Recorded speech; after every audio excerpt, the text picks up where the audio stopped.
বাসায় ভাল লাগতেছে না, তো বাসা থেকে বের হয়েছি। খালি চোখে ভাল লাগতেছে না, চশমা পরছি। একা একা ভাল লাগতেছে না, তো তাই বন্ধুদের ফোন দিয়েছি। 5 জনে ভাল লাগতেছে না, তো তাই 6 জন হয়েছি। দু চোখ যেদিকে যায় সেদিকে ছুটছি। ভাল লাগতেছে না, তো তাই উপরে হাত জাগাইছি। বাইক সামনে চালাইতে ইচ্ছা করতেছে না, তাই পিছনে পড়ে গেছি। বড় রাস্তা ভাল লাগতেছে না, কি করব ভাবছি। পিচের রাস্তা ভাল লাগতেছে না, তো তাই ইটের রাস্তায় ঢুকছি। গ্রামের দিকে আসছি, তাই একটু বেশি বেশি ভাব নিতেছি।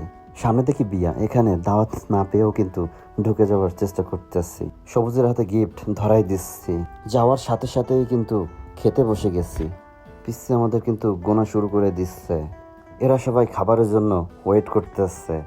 ক্যামেরাম্যান কি ছবি তুলছে সেটা দেখতেছে। অনেকদিন পর সবুজ বিয়ে খাবে, এজন্য কিন্তু হাসতে আসছে।